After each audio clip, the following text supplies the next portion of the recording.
And what are we doing instead?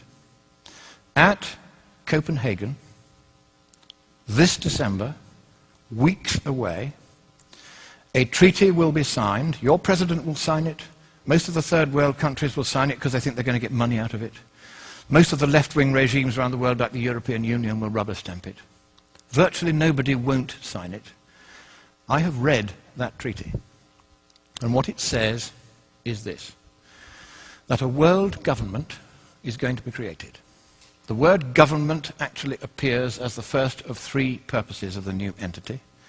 The second purpose is the transfer of wealth from the countries of the West to third world countries in satisfaction of what is called coyly a climate debt, because we've been burning CO2 and they haven't, and we've been screwing up the climate. We haven't been screwing up the climate, but that's the line.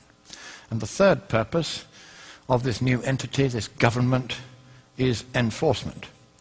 How many of you think that the word election or democracy or vote or ballot occurs anywhere in the 200 pages of that treaty? Quite right, it doesn't appear once.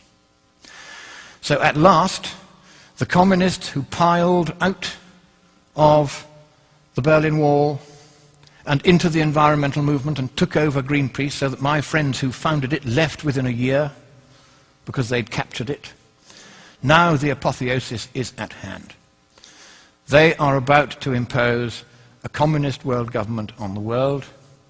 You have a president who has very strong sympathies with that point of view. He's going to sign. He'll sign anything. He's a Nobel Peace Laureate. Of course he'll sign it. And the trouble is this. If that treaty is signed, your constitution says that it takes precedence over your constitution. And you can't resile from that treaty unless you get the agreement of all the other states parties. And because you'll be the biggest paying country, they're not going to let you out. So, thank you, America. You were the beacon of freedom for the world. It is a privilege merely to stand on this soil of freedom while it is still free.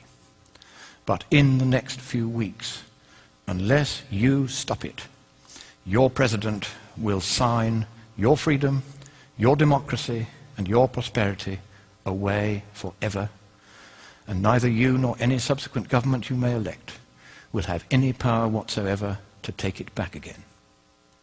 That is how serious it is. I have read the treaty. I've seen this stuff about government and climate debt and enforcement.